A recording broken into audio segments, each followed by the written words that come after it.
إن الحمد لله نحمده ونستعينه ونستغفره ونعوذ بالله من شرور أنفسنا ومن سيئات أعمالنا من يهده الله فلا مضل له ومن يضلل فلا هادي له أشهد أن لا إله إلا الله وحده لا شريك له وأشهد أن محمدا عبده ورسوله اللهم صل على محمد وأزواجه وذريته كما صليت على إبراهيم وعلى آل إبراهيم إنك حميد مجيد وبارك على محمد وعلى آل محمد وأزواجه وذريته كما باركت على إبراهيم وعلى آل إبراهيم إنك حميد مجيد رب اشرح لي صدري ويسر لي أمري واحلل عقدة من لساني يفقهوا قولي أما بعد. Syukur kepada Allah Subhanahu Wa Taala kerana pada malam ini sekali lagi dapat sama-sama kita berkumpul di surau kita untuk kita sambung pengajian kita daripada ilmu yang amat penting ini, itulah ilmu fiqhut taharah. Ya, fiqh taharah lah. Daripada fiqhul ibadah, fiqh ibadah. Mula-mula sekali fiqh taharah. Dan kita telah menghabisi pada kuliah yang lalu babul wudu, ya, the chapter of ablution. Saya ingat setahun lebih kot kita lebih 10 kuliah rasanya. Kerana wudu ada banyak babnya. Walaupun tidaklah saya berkongsi kesemuanya, tapi sekiranya perkara-perkara yang telah penting, perkara-perkara penting telah saya kongsikan kepada tuan-tuan. Dan pada malam ini kita nak masuk bab yang baru, seperti mana yang ada dalam buku-buku fiqh. Itulah kebiasaannya selepas bukan wudu, mandi wudu dah lama lepas dah, mandi. Kebiasaannya selepas babul ghusli, bab mandi, right away after babul wudu ialah babut tayammum, the chapter of tayammum, ya. Sekejap nak cari ni. Mandi, tayammum. Sejuk malam ni. Hujan ke ya? Hujan tadi kan?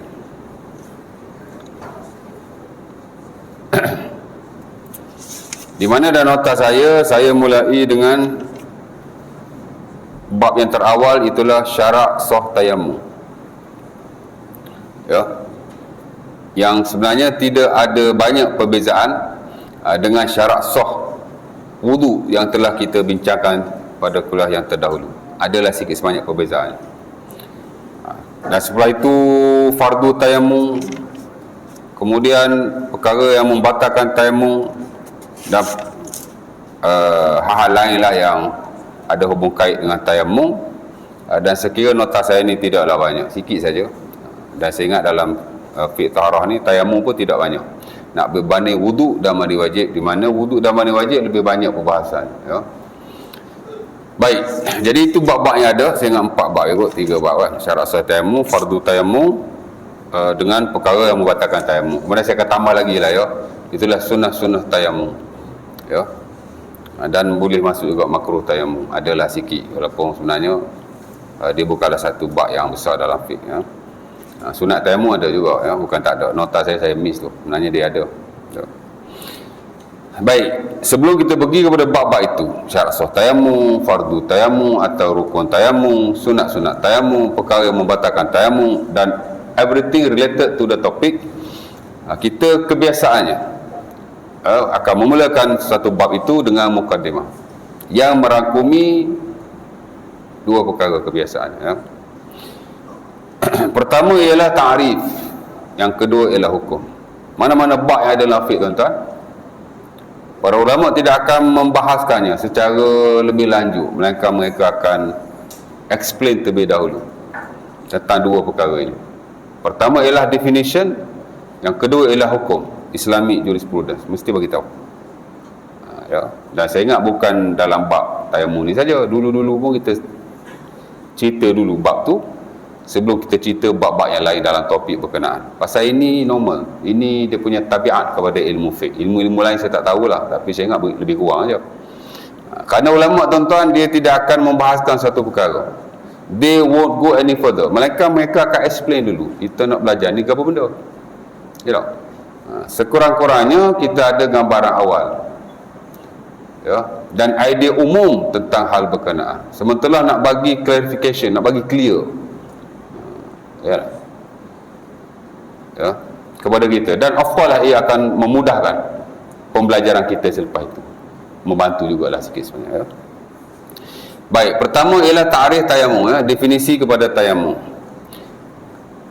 Sentiasa ada dua definisi di sana. Pertama ialah definisi cara bahasa, dipanggil at-ta'rifu lughatan. Macam dulu-dulu jugalah. Wudu cara bahasa apa dia? Al-wudu lughatan, al-ghuslu basuh. Kena ingat tu. Tahulah surah tak ada periksa. Pasal kita ada ni kuliah khas tu. Ya. Wudu-wudu ni secara bahasa maksud dia basuh. Tak tahu Arab pun tak apa, saya tak expect lah jemaah-jemaah surau ni tahu Arab, boleh sebut macam saya sebut. Tahu kot Melayu pun tak apa. Wudu ni mana basuh secara bahasanya. Ya. Al-wudu al-ghuslu, basuh. Cara syarak pula membasuh anggota-anggota wudu. Itu saja. Cukup dah tu. Dengan syarat-syarat tertentu. Itu je. Dia definisi lebih kurang tu aja. Mana kita faham dah, membasuh anggota-anggota tertentu dengan syarat-syarat tertentu. Itu paling basic lah. Lagi bagus membasuh anggota-anggota yang membasuh anggota-anggota tertentu seperti muka, tangan dengan syarat-syarat tertentu. Dia ada syarat dia. Ya. Baik, sama juga dengan tayamum, dia ada cara bahasa, dia ada cara syarak. Cara bahasa kita panggil lughatan, ya. Literally, ya. Mana apa yang orang Arab faham bila disebut tayamum. Ya. Ataupun apa maksud perkataan tu dari sudut bahasa Arab. Dari sudut bahasa Arab ni boleh jadi dua. Pertama ialah apa yang orang Arab faham secara am. Dan boleh jadi juga apa yang dipahami oleh pakar-pakar bahasa Arab. Kerana kadang-kadang apa yang dipahami orang Arab dia tak sama dengan apa yang dipahami oleh pakar bahasa, dia lain. Sementara daripada satu perkataan kadang-kadang orang Arab belaka, tapi Arab sini faham lain, Arab sini faham lain, menyebabkan kita kena rujuk mu'jam, dictionary. Paling senang nak tahu maksud dictionary ya. Dari sudut bahasa ni. Kalau dictionary no disagreement, maksud tak ada khilaf lah. Contoh macam dalam bahasa Melayu juga lah. Tuan-tuan nak tahu satu maksud dalam bahasa Melayu, kalau tuan-tuan pergi tanya orang Kelantan, nanti orang Kelantan cakap lain. Pergi tanya pula orang Kedah kata lain. Bukan dalam semua perkataan, ada few words, betul tak? Ada setengah-setengah perkataan. Jadi macam mana kita nak dapatkan maksud yang betul-betul dari sudut bahasa Melayu, perkataan berkenaan? Buka kamus. Jadi same goes to Arabic. Bahasa Arab pun sama juga, tabiat bahasa ni semua sama, ya. Baik. Orang Arab kata at-tayammumu al-qasdu. Lughatan. Tayammum ni maksud dia mengambil, mendapatkan, ya, pergi kepada satu tempat, dia panggil qasad juga, ya, memperolehi sesuatu. Itu satu bentuk tayammum juga, qasad. Sebab itu niat-niat disebut qasad.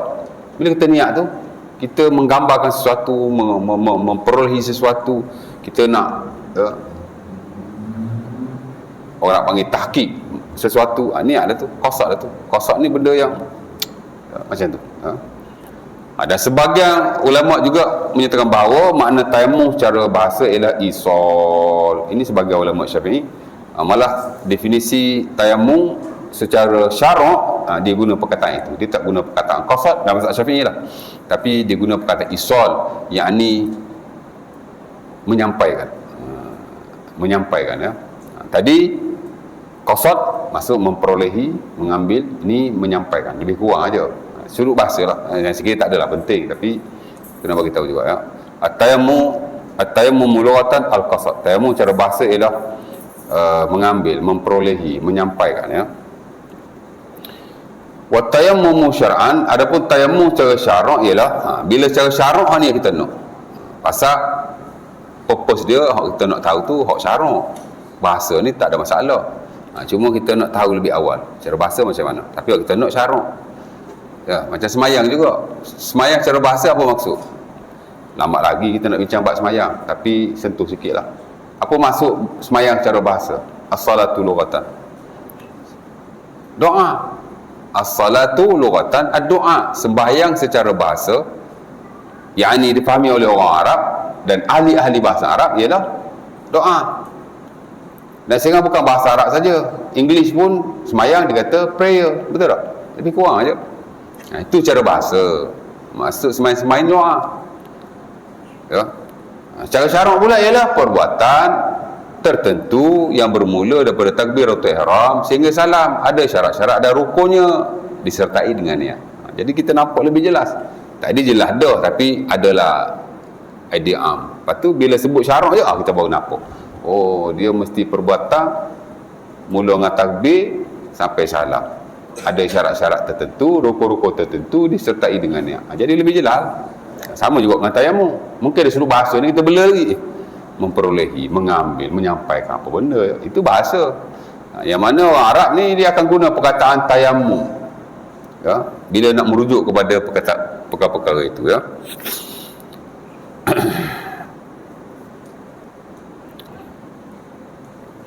Baik, secara syarak ialah at-tayammumu syar'an. Tayammum secara syarak banyak ya. Ulama-ulama Hanafi umpamanya, mereka mendefinisikan tayammum sebagai ibaratun an istimali sa'idit tahur limashil wajhi wal yadain. Ulama-ulama Hanafi mendefinisikan tayammum sebagai ibarah an istimal at-tahur as-sa'id limashil wajhi wal yadaini al-muhtassaini bi syara'id makhsusatin ma'aniyah, ya. Kata dia tayamum ni ialah istimal, menggunakan. Dia guna istilah menggunakan. As-sa'id at-tahur, debu tanah yang suci, ya. Limashil wajhi wal yadain, atau setengah definisi dia kata limashil udwain al-mukhtassain, untuk disapu kepada dua anggota yang khusus. Disebutlah al-wajh wal yadain, muka dan dua tangan, bisyara'id makhsusah, dengan syarat-syarat tertentu, ma'aniyah, bersama niat. Jelas lah.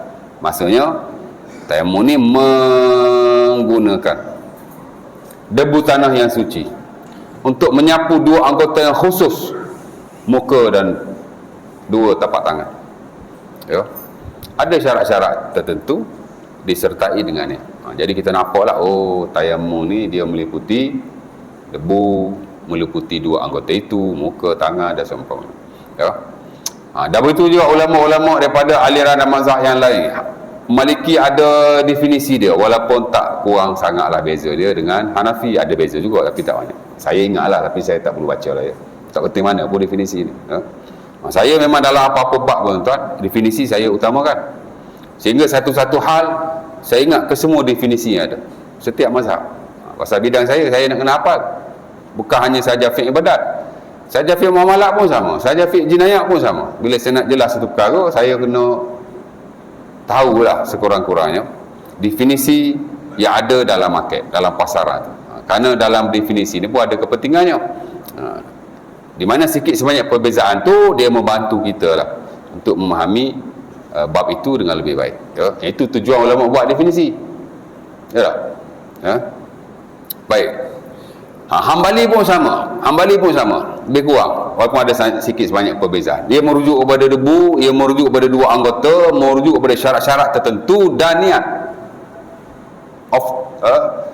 Orang kata hampir sama lah, ya, almost the same, ya. Tapi yang saya suka ialah definisi Syafi'iyah.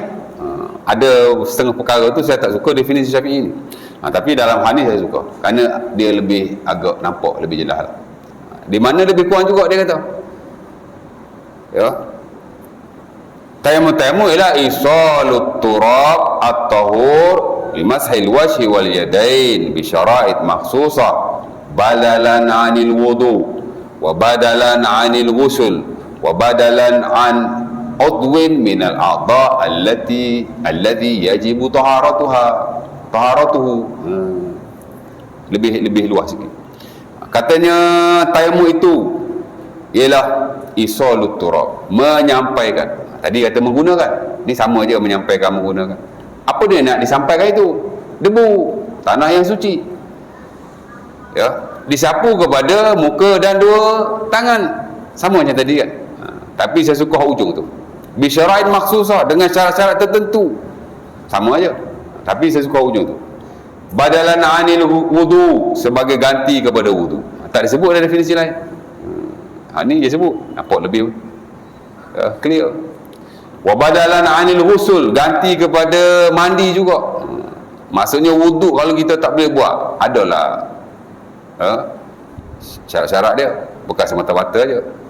Dia ganti kepada wudu dalam bracket bila kita ada halangan-halangan tertentu. Dan dia juga ganti kepada mandi wajib dalam bracket jika ada halangan-halangan tertentu. Adalah syarat-syarat.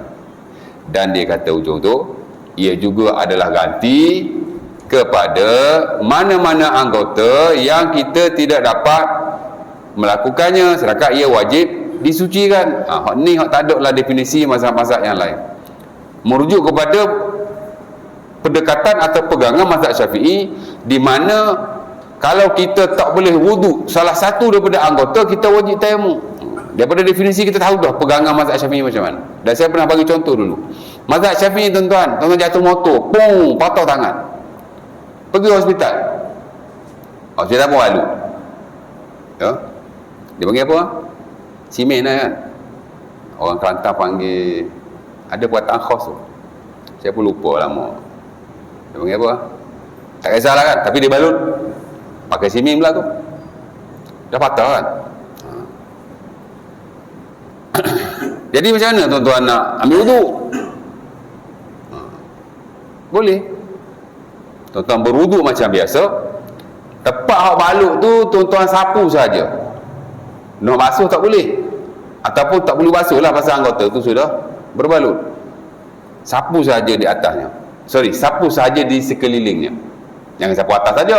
Kalau tangan kelilinglah sapu. Basahkan tangan, sapu. At the end, tuan-tuan kena bertayamum. Sebab tu disebutlah definisi.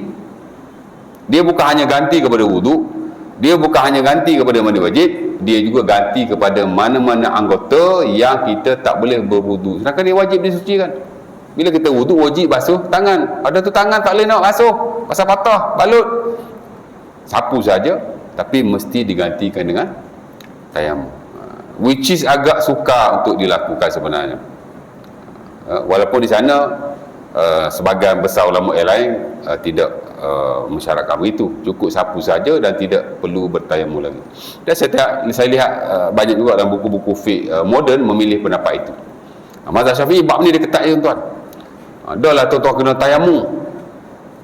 Saya tak tahulah, saya masuk hospital banyak kali dah, tapi tak nampak pula depa tayamum hak balut-balut tu. Depa ni tayamum ke tidak? Ya tak? Mungkin dia ikut hak tak tayamum tu. Ya. Lepas tu tuan-tuan selepas balut itu dibuka, tuan-tuan kena qada balik sembahyang yang tuan-tuan tinggalkan. Sanggup tak? Biasa kalau patah tangan balut berapa lama? Saya tak ada pengalaman patah tangan. Patah bahu ni pun tak. Lepas tu bila dibawa ke hospital, saya tanya, tak balut ke? Dia kata bahu mana boleh balut? Bahu tak ada balut, biar aja. Hospital Kuala Lumpur masa tu. 25 tahun dulu. 20 tahun dulu saya, 21 tahun. Tahun 2002 saya accident. Tapi kalau tangan balut lah, kaki balut lah kan. Dia balut kan, dia simen lah. Tuan-tuan kena kontrol balik lah. Let's say 2 bulan balut. After dibuka balut itu, tuan-tuan sudah boleh berwudu secara normal. Tuan-tuan kena qada balik 2 bulan yang telah tuan-tuan solat dengan tayamum itu. Agak-agak boleh buat. Agak-agak. Saya tak boleh buat. Kot tuan-tuan lebih kuat iman daripada saya, kot boleh buat kot. Saya ikut pendapat majoriti atau ramai ulama pada hari ini yang hanya mensyaratkan sapuan saja, tak perlu bertayamum lagi. Kerana dalam hal ni ia lebih kepada ijtihad. Dah hadis ada pun tidak sahih sebenarnya. Kalau sahih pun hak ni kata sahih, hak ni kata sahih. Terpulanglah awak nak amal mazhab Syafi'i bab ni, nak ambil susah go boleh. Tapi saya lihat pendapat yang paling praktikal yang saya sendiri amalkan, dan saya akan beritahu perkara yang sama kepada siapa saja, termasuk dalam kuliah saya, dan member yang tanya, sama juga ada anak accident, abang daripada Perak, dia dulu duduk di flat sekali dengan saya, lepas tu dia dah pindah pergi ke Perak, Taiping lah. Anak dia accident, dia call saya, "Ustaz, macam mana nak buat anak patah ni? Budak dah lah lihat nak semayang, nak kena tayammum ke? Tayammum lagi tak semayang lah budak tu," dia kata. Saya kata tak payah, wuduk macam biasa, tempat yang patah atau dibalut itu sapu saja di sekeliling, that's it. Ya? Kalau kira ada lagi ulama orang kata lebih ringan, sapu pun tak payah, dah balut dah, nak sapu apa lagi, dia kata. Saya kata benda ni ijtihad. Dan apa yang saya sebutkan ada basisnya, memang termuat dalam buku-buku fiqh, especially dalam fiqh moden, fiqh yang latest lah. Kalau fiqh dulu dia lebih kepada mazhab, ikut mazhab lah, mazhab Syafi'i lagu ni, mazhab Hanafi lagu ni, mazhab Maliki lagu ni. Tapi lah konteks hari ni tuan-tuan, fiqh ni dia tidak hanya tertentu kepada mazhab-mazhab secara spesifik atau khusus sama sekali. Ada je perkara-perkara yang kita boleh beramal daripada mazhab-mazhab lain. Melihatlah kepada kemaslahatan masing-masing. As long as perkara tu tidak directly bercanggah dengan nas Al-Quran ataupun hadis Nabi SAW. Sebab tu fiqh ni dia hidup. Qardawi tuan-tuan, kalau kita baca buku-buku fiqh beliau, dia tak stick kepada satu-satu aliran, satu-satu fahaman, satu-satu mazhab. Bahkan walaupun dia daripada Mesir Syafi'i, kita baca fiqh taharah dia, kita lihat very fleksibel dalam banyak hal. Sebab tu dia rujuk dunia. Bila kita ada fikiran minda kelas nombor 1 dunia, orang pakai dunia lah. Tapi kalau kita duk pakai geng kita aja, orang pakai geng kita lah, tak pergi mana lah kita kan. Jadi saya kata okey saja. Melainkan kalau tuan-tuan berwuduk dahulu sebelum tuan-tuan balut, baru tidak diwajibkan qada dalam mazhab Syafi'i. Jadi kalau tuan-tuan anak patah masuk hospital, cakap kat doktor, nanti dulu saya nak suruh anak saya wuduk. Anak tu saya sakit. Tak perlu, balut aja. Tapi kalau balut selepas berwuduk, tak payah qada. Ada syarat di situ. Jadi saya lihat dalam bab ni mazhab Syafi'i dia agak ketat. Dan Qardawi sendiri tuan-tuan dalam buku fiqh taharah beliau ataupun buku adalah sebahagian buku yang saya baca, dia agak kritik mazhab Syafi'i dalam bab taharah. Dia kata al-mazhab Syafi'i min aqsal mazahib fi bab taharah. Mazhab Syafi'i ada mazhab yang keras dalam bab taharah. Memang contohnya dalah bab dia agak keras lah. Dah lah kena tayammum, lepas tu kena qada balik. Yang saya kira tak tahulah kot, macam saya tak boleh nak buat lah. Malas satu hal, lagi satu menyusahkan. Yang mana saya lihat pendapat-pendapat ulama ni tak adalah based on hadis yang betul-betul solid pun, dan tak ada nah yang sahih sebenarnya. Jadi boleh saja untuk kita mengambil pendapat yang lain. Baik. Macam Imam Ghazali lah tuan. Mazhab Syafi'i tuan, air yang sedikit jika dimasuki najis, straight away jadi najis, walaupun ia tidak merubah warna, bau dan rasanya. Saya pernah urai dulu yang mula-mula bab air dulu, last 4 years. Mazhab Syafi'i ketat bab air ni, di mana ulama-ulama yang lain, mazhab-mazhab yang lain, air ni kalau dimasuki najis, dia sedikit ni makna kurang daripada 2 kolak, selagi mana tidak berubah warnanya, baunya, rasanya, yabqa ala taharatihi, dia sustain kesuciannya. Mana boleh wudu lah. Nak minum tak boleh lah, ataupun tak tahulah kan. Tapi kalau nak wudu, nak mandi wajib boleh. Kerana apa? Selagi tidak berubah warna, bau dan rasanya, maka dia kata boleh. Parameter dia berubah atau tak berubah sifat air. Tapi mazhab Syafi'i dia kata berubah ke tak berubah ke, asal masuk najis saja walaupun sedikit, asalkan air itu tidak sampai 2 kolak, maka dia kata sudah tidak boleh digunakan lagi, jadi air najis atau mutanajis. Apa kata Imam Ghazali rahimahullah dalam bukunya Ihya Ulumuddin bila dia bincang bab ni? Buku ayat ni bukan buku nak bincang kerohanian saja. Sebelum kerohanian dibincang dulu mak ibadat, taharah, solat, haji, muamalat pun ada. Kan? Atas saya ajar fiqh muamalat di banyak tempat, saya petik daripada panduan Al-Imam Al-Ghazali rahimahullah dan ayat dalam cara nak bisnes, berniaga macam mana. Ingat Imam Ghazali ni cerita bab tasawuf aja. Buku ayat tu boleh masuk dalam model atau modul untuk kewangan Islam tau.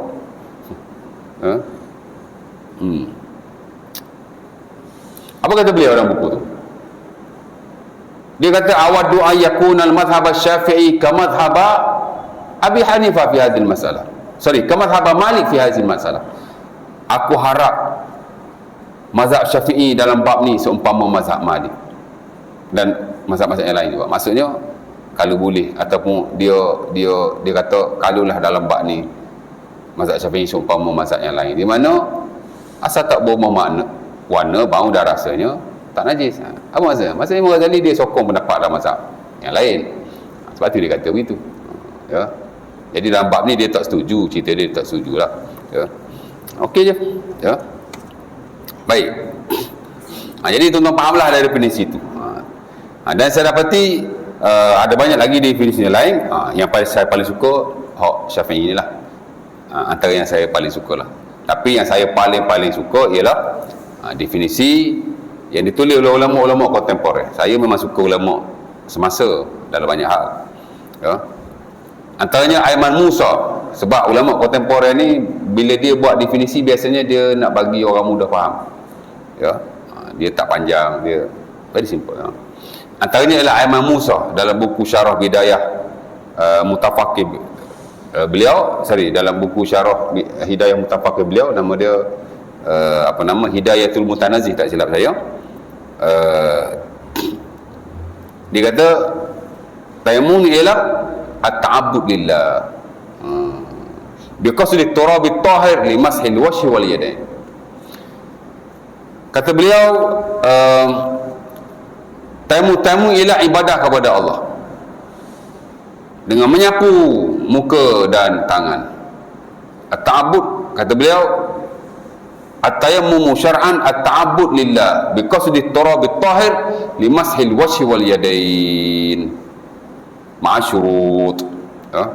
Katanya tayammum ialah beribadah kepada Allah dengan menggunakan debu yang suci, disapu pada muka dan tangan dengan syarat-syarat yang tertentu. Itu pun antara saya punya favourite lah ya dalam buku beliau, Hidayah Mutanazih. Saya selalu rujuk buku tu dalam banyak hal. Dia buku kontemporer. Dia syarah kepada Bidayah Mutafaqih. Bidayah Mutafaqih ni buku Wahid Salam Bali. Kau pernah kenal Wahid Salam Bali? Kenal? Tak pernah dengar? Wahid Salam Bali ni ialah ulama dan pada masa sama pakar rawatan ru'yah syar'iyah di Mesir. Ya, dia bukan saja tu alim, tapi dalam bab rawatan mistik-mistik ni lah, sihir, gangguan jin, ya, dirasuk, jenis-jenis macam tu, hak mistik-mistik, penyakit-penyakit pelik-pelik ni kan. Ya, dia tokoh lah di sana. Atau guru saya dalam bab rawatan ru'yah syariah ni juga ada anak murid kepada beliau. Saya ni bukan ustaz saja tuan, saya dulu pun tangkap hantu juga. Katakan hantu mana jampi-jampi orang yang sakit-sakit saya dulu buat. Saya pun perawat dulu ya. Pasal apa saya panggil ru'yah syariah? Saya tak guna rawatan Islam sebab saya tak suka perkataan tu. Ya. Kalau di peringkat akademik kita panggil rawatan ru'yah syariah. Kita tak guna perkataan rawatan Islam. Ya. Pasal apa tuan? Pasal rawatan ni dia tak ada Islam, tak ada kafir. Dia tak ada Islam, tak ada tak Islam. Semua rawatan yang tak langgar syarak dibenarkan. Dia sama saja dengan ilmu. Ilmu mana ada ilmu Islam, ilmu tak Islam. Dia ada ilmu syarak dan ilmu akal. Macam Imam Ghazali, dia tak panggil ilmu-ilmu Quran, ilmu hadis, ilmu tafsir, ilmu fiqh, ilmu Islam. Dia tak panggil ilmu Islam, dia panggil ilmu syarak. Lain pada ilmu tu dia panggil ilmu akal. Ilmu yang berasas pada wahyu, ilmu syarak. Bukan ilmu Islam, ilmu syarak. Ilmu yang tidak berasas kepada wahyu, ilmu akal. Ya. Nampak? UAE bagus tuan. UAE pengajian Islam, dia tak panggil pengajian Islam. Dia panggil pengajian ilmu wahyu. Sebab tu saya ada minda macam tu. Kenapa? Kerana ilmu ni semua Islam. Apa? Ilmu sains bukan Islam ke? Ilmu matematik bukan Islam? Ilmu ni semua datang daripada Allah. Ada manfaat pada manusia. Ya tak? Yang bezanya ialah syarak atau tidak syarak. Berasal pada wahyu atau tidak pada wahyu, itu saja. Jadi perkelasan yang dibuat oleh Imam Ghazali tepat. Ilmu ni ada ilmu syarak atau syar'i, ada ilmu akli. Ilmu syarak katanya ilmu yang berasaskan kepada wahyu, must be based on regulation. Adapun selain pada itu adalah ilmu akal, ilmu sains, ilmu akal, ilmu. Jadi sama juga. Ya? Jadi rawatan pun sama juga. Rawatan ni dia tak ada Islam, tak Islam, Islam kafir apa tak ada. Rawatan ni dia very open. Kita panggil rawatan ru'yah syariah, rawatan jampi syarak, merujuk kepada rawatan-rawatan yang berasal pada Quran dan hadis Nabi lah. Baca ayat Quran itu dah begini ya. Nampak? Lepas tu kita guna istilah rawatan Islam. Bila kita guna istilah itu, dia macam menyempitkan lah. Seolah-olah kalau rawatan Islam ni mesti baca Quran aja lah, mesti baca zikir aje lah. Habis tu hak pergi hospital tu tak Islam ke? Dia menyempitkan konsep rawatan dalam Islam. Saya dulu peringkat awal nak buat PhD dalam bab rawatan Islam, Atibun Nabawi, the cure of the prophet, nak buat bab tu. Bisa kita buat bab lain kan. Tapi cerita dia begitulah. Dia tokoh di sana ya. Kadang-kadang bukan nak cakap lah nama je rawatan Islam, tak ada kita pergi tak Islam mana pun. Saya pun banyak pergi rawatan-rawatan Islam ni. Saya dulu pun perawat juga, tapi tak semualah. Kita tak nafikan dari sudut bacaan yang dia guna, dia baca ayat Quran apa gitu gini, tapi ada usul-usul tak betul juga. Saya baru je enggak, tengok last year kot, pergi di satu tempat ya, adalah member ajak kan, keluarga, family ajak, kita pun pergi lah, teman kan. Jadi alang-alang saya pun masuk jugalah. Saya selalu pergi juga tuan. Kat Selangor ni banyak tempat saya pergi, orang ajak saya pergi, sambil-sambil saya pun tengok saya juga kan. Lebih kurang ya, macam Tok Bomo lebih kurang. Tapi saya tak kata semua lah, tapi sebagian. Sikit-sikit je, orang buat ni. Ada juga lagu ni. Islam aku mana sikit-sikit orang buat. Aku dulu accident lah. Aku ada apa nama ya, discogenik disc lah. Dia kata saya orang buat. Lala saya cakap kat dia. Saya kata ustazah, saya ni dulu accident. Saya ada satu disease, nama dia discogenik disc. Saya buat rawatan di hospital bukan Tawakal, KPJ Sentosa saya buat kat situ. 10,000 habis tu. Diam terus dia. Dia kata saya orang buat. Dia pegang-pegang saya, dia baca ayat Quran. Biasalah bila sebut rawatan Islam, dia baca ayat tu, baca ayat ni. Ujung-ujung dia kata, siap kat awak ni, orang buat awak ni. Saya kata ya, saya dulu accident saja. Saya ada disease, saya ada penyakit, nama dia discogenik disc. Saya buat kat hospital swasta di KL. Diam terus. Macam mana awak kata awak buat rawatan Islam, awak kata saya orang buat? Apa bukti yang awak ada kata saya orang buat? Aduh, nak masuk tempat dia besar, rawatan Islam. Islam apa macam tu? Tak ada Islam Jadi kalau orang macam saya okey lah. Kalau jenis macam tuan-tuan, bukan tuan-tuan, orang lain lah, sudah orang buat. Mulalah dia target, siapa tak suka kat aku. Ni pun sama juga. Saya pergi kat Kuang kan, Kuang tu ikut member juga. Dia bawa isteri dia dan adik-beradik dia. Tengah baca Quran tu dia merasuk. Hak perawat tu pula pergi tanya, siapa buat awak? Dia tunjuk, ni buat dia. Dah bergaduh pula adik-beradik dua orang. Lepas beberapa hari, kawan saya ajak saya pergi lagi sekali jumpa perawat tu. Top juga perawat tu tuan, belah-belah Sungai Buloh saya lah. Tuan-tuan tahu kenapa kawan saya ajak pergi lagi sekali? Dia nak marah ustaz tu. Pasal apa ustaz tu tanya siapa buat? Lepas tu boleh pula cakap, jangan percaya, ini jin, cakap dia tak betul. Habis tu dah awak tanya pasal apa? Betul, dengan sebab dia tanya siapa buat awak, dia pergi tunjuk hang ni buat. Dah jadi masa muka pula dah. Islam apa macam tu saya kata? Bukan begitu cara dia. Sorry lari tajuk. InsyaAllah. Tapi nak cerita itu ya. Dia ulama di sana, amat bagus sekali. Tuan-tuan kalau nak bab tu, tuan-tuan boleh beli buku di Shopee, ada jual. Dia ada buku tentang sihir, dia ada buku tentang rawatan ruqyah syariah dia lah, ya. Di mana buku dia semua solely based on Quran dan hadis Nabi. Tak lari, tuan-tuan. Tak lari. Ya, berbezalah dengan rawatan ruqyah syariah atau AKA dalam bracket rawatan Islam ada kat Malaysia ni lah. Dan yang saya tengok banyak kadang-kadang amalan suruh baca itulah, baca inilah, Yasin Mubin 7 lah, selawat 7 lah, itulah inilah, macam-macam. Lepas tu ada cara-cara pula lah, baca ayat kursi. Bayangkan ayat kursi berada di depan, bayangkan ayat kursi berada di kanan. Boleh macam Nabi ajar baca aja, tak ada dia suruh. Apa sebab bila awak baca tu ayat kursi tu jaga awak, yang jaga awak Allah. Ayat kursi tu satu munajat kita pada Tuhan saja, penidingan at the end of the day Allah. Lepas tu Nabi ajar baca saja, lalu zikir baca saja, dia tak ada pelik-pelik. Surat sembuh lagi, baca ayat ni hembuh depan, hembuh kanan, hembuh kiri, tak ada hembuh, tak payah. Ustaz bukan salah, itu ikhtiar dia. Memanglah, tapi bagi saya tak perlu, kita baca saja, ya. Dia ajar memang solid, ya. Tuan-tuan boleh beli buku tu, bagus, ya. Tak samalah macam tempat kita. Okey, baik. Definisi, ya. Okey, kemudian yang kedua ialah hukum, di mana ulama sepakat no khilaf, tayamum adalah disyariatkan, ya. Mana kata kalau ada masalah dalam wudu, ada masalah dalam mandi wajib, ada masalah tentang anggota wudu atau anggota mandi wajib. Ada sahabat, tuan-tuan, kepala dia pecah dalam satu peperangan, tak silap saya. Sahabat lain tanya, dia tanya sahabat yang lain, boleh tak aku tayamum? Sahabat tu kata tak boleh, mu kena mandi wajib juga, dia kata. Pasal malam tu dia bermimpi keluar mandi, dia mandi mati, tuan. Cuma hadis tu ada yang kata sahih, ada kata tak sahih, dia ada masalah sanad sikit. Tapi cerita tu amat familiar dan famous sekali kepada orang yang belajar fiqh dalam bab tayamum. Mati, tuan-tuan, ya.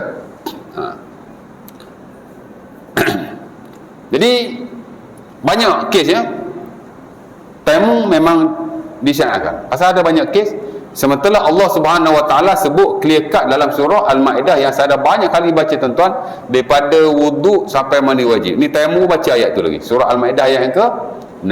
Allah Taala ajar berwuduk, Allah Taala ajar mandi wajib, at the end Allah Taala ajar tayamum. Ya ayyuhallazina amanu idza qumtum ila shalah faghsilu wujuhakum wa aydiyakum ila al-marafiq wamsahu bi ru'usikum wa arjulakum ila al-ka'bayn wa in kuntum junuban fatahharu. Ujung tu Allah Taala kata fa illam tajidu ma'an fatayammamu.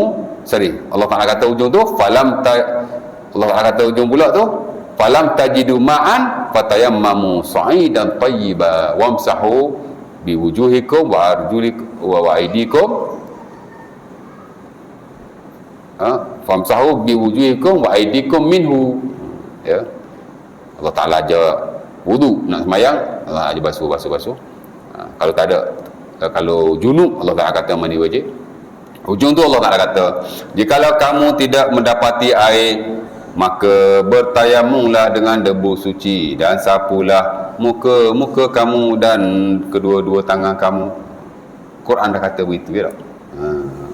Kalau Quran kata, nak kata macam mana lagi? Jelas Allah Taala perintah, ya. Kalau masalah dari sudut wudu dan mandi wajib, Allah Taala kata tayamum. Dan tidak ada pada ayat-ayat yang lain setahu saya, surah Al-Maidah ayat tayamum tu. Ada satu ayat lagi, ya. Tayamum ni ada dua ayat dalam Quran, satu Al-Maidah, satu surah apa, An-Nisa. Saya pun tak ingat, tak check lagi. Sama juga di mana Allah Taala kata falam tajidu ma'an fatayammamu sa'idan tayyibah. Sama saja, dia ada dua kali. Wudu Allah Taala ajar sekali saja, tapi tayamum Allah Taala ajar dua kali, ya. Baik. Itu rujuk pada ayat Quran. Adapun dalam hadis Nabi memang banyaklah, ya. Nabi menyebut tentang tayamum. Antaranya ialah hadis yang diriwayatkan oleh Sahih Muslim pada Jabir, di mana Nabi kata tayamum ni hanya ada pada umat Nabi Muhammad SAW. Dia satu specialty, khususiyah yang tidak ada pada umat-umat yang terdahulu. Kalau wudu umat terdahulu pun ada. Mandi wajib pun mungkin ada kerana ia bentuk bersuci dengan air. Adapun bersuci dengan debu, Nabi kata kita saja. Utitu khamsan lam yu'ta hunna ahadum min qablikum. Nabi kata diberi 5 perkara kepada aku atau kepada kamu juga. Nabi kata diberikan kepada aku 5 perkara, tidak diberikan kepada orang-orang sebelum daripada aku dan kamu. Nabi sebutlah sosok-sosok.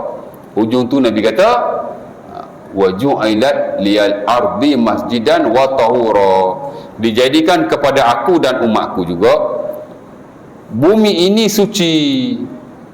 Bumi ini sebagai masjid dan suci. Apa maksudnya? Semayang di mana sahaja pada bila-bila masa boleh. Tuan-tuan nak semayang di mana? Tak perlu cari masjid, tak perlu cari surau. Di rumah boleh, di padang boleh. Berbeza dengan umat terdahulu, di mana mereka tak boleh semayang itu. Dia mesti semayang di tempat-tempat semayang yang special. Katanya kalau Kristian hanya di gereja saja. Gereja saja. Kalau Yahudi hanya di makbad mereka saja. Dan begitu hak lain-lain. Walaupun kita tak tahu in spesifik. Islam saja semayang boleh di mana-mana di atas muka bumi. Pasal Nabi suruh. Ya tak? Boleh azan dulu lah. Lepas tu kita sambung sikit.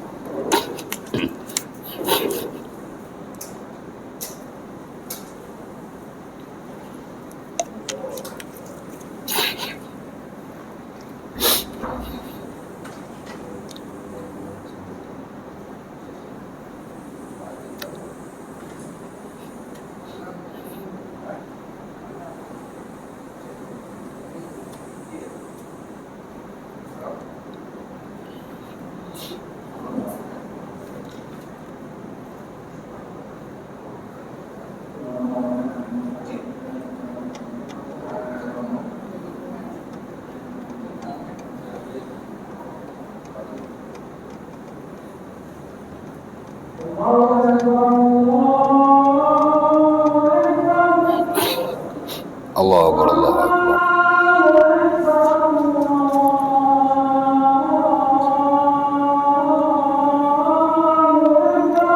Allahu Akbar, Allahu Akbar.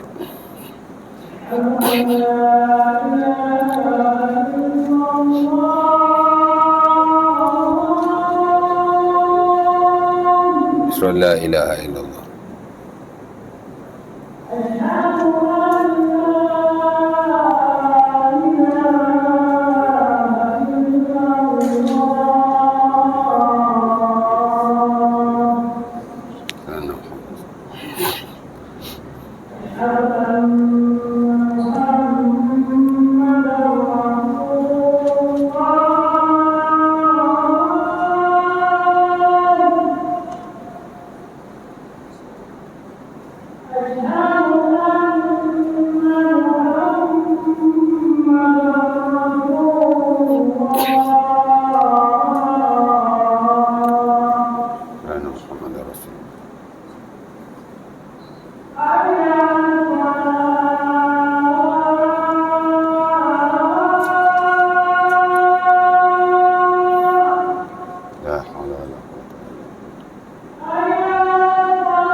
لا إله إلا الله اللهم رب هذه السورة القائمة محمد المسيح تفضل الله Allahumma inni as'aluka al-afiyah.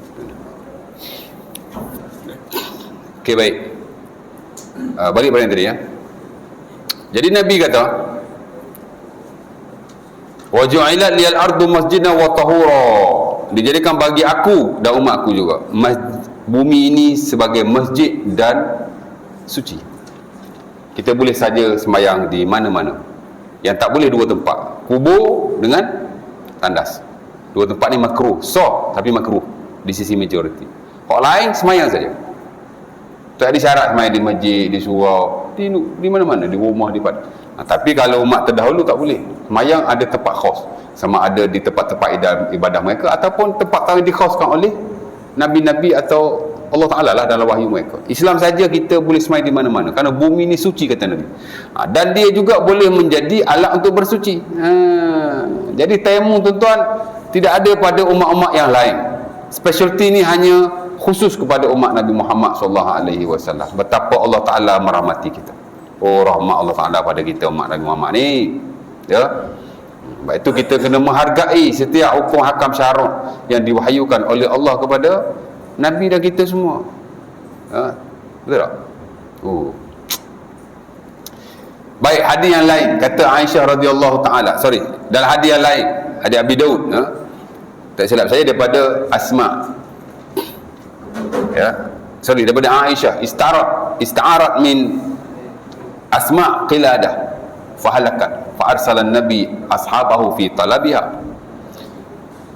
fahadaratis salah wa laysa ma'ahum ma'an fanazalu ayatut tayammum. Hadis ni banyak buku-buku saya, tak silap saya ada Sahih Bukhari Muslim ada juga, tak silap, dengan lafaz yang berbeza. Ini lafaz saya baca ni Abi Daud. Lebih kurang begitulah. Di mana kata Aisyah dia pinjam tali leher pula dah, rantai leher daripada Asma, adik-adik dia lah, anak Abu Bakar juga. Tiba-tiba hilang. Maka apa Nabi buat? Nabi hantar sahabatnya pergi cari di mana.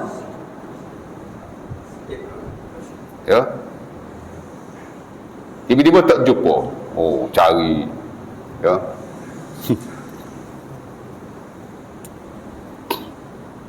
Lepas tu masuk waktu solat. Dia balik daripada pemusafiran mana-mana, mana jauh lah tempat tu, ataupun di luar lah daripada Mekah, bukan begitu. Jadi tak ada air. Maka dengan sebab mereka dalam keadaan yang kesempitan, tidak ada air, maka Allah Ta'ala menurunkan ayat tayamum. Jadi sebab nuzul ayat tayamum ni ialah sahabat Nabi tak ada air ketika mencari rantai Aisyah yang hilang. Nampak?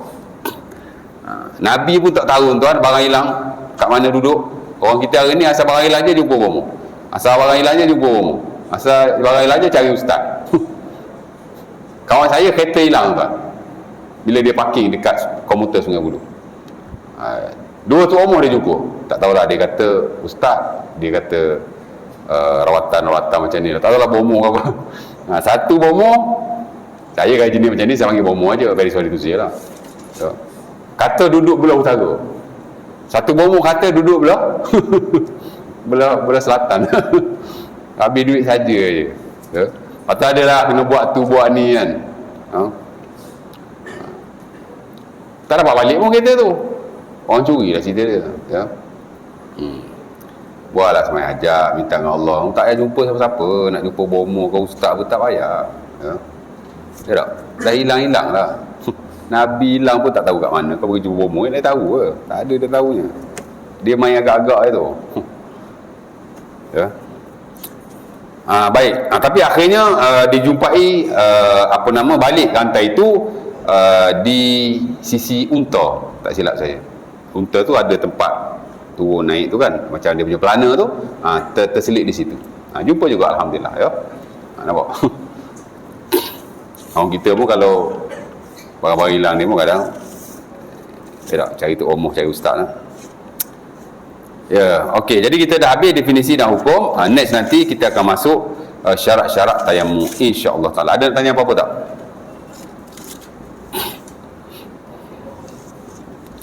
Ada orang ajar kalau barang hilang baca ayat ni. Innahu la raj'ihi laqadir. Innahu la raj'ihi laqadir. Adalah 10 kali dah, 1 kali dah. Ada waktu-waktu tertentu, ada masa-masa tertentu. Ya. Ayat tu maksudnya sesungguhnya Allah Ta'ala untuk mengembalikan, dia amat berkuasa. Ayat ni hari kiamat tuan. Dia mengembalikan kita daripada kematian kepada alam akhirat. Innahu la raj'ihi laqadir. Allah Ta'ala berkuasa untuk nak menghidupkan kita setelah dimatikan. Ayat tu cerita pasal hari akhirat, bukan cerita pasal barang-barang kita.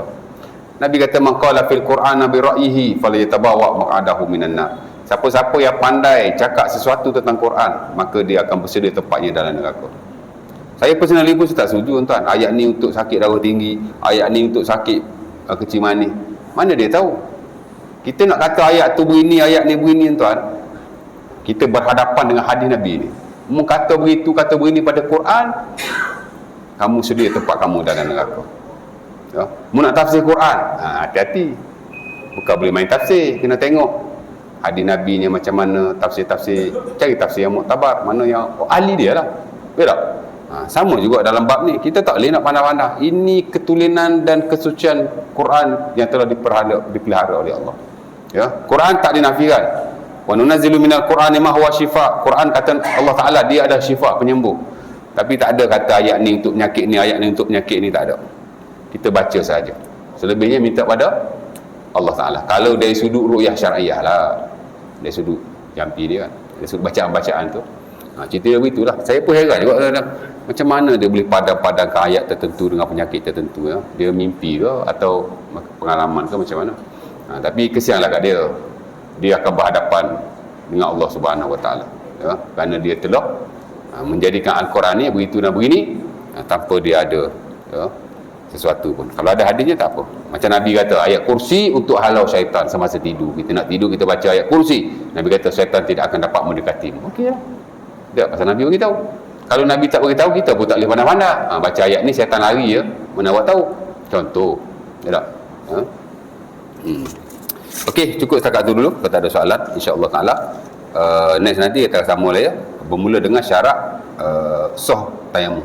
Walaupun tayamum ni kita tidaklah selalu melakukannya, tapi mungkin kita akan perlu melakukannya pada esok hari. Kita tidak tahu ya. Aku lukul azab wa astaghfirullah azim li wa lakum. Assalamualaikum warahmatullahi wabarakatuh. Kita tutup majlis kita dengan tasbih kafarah insya-Allah taala.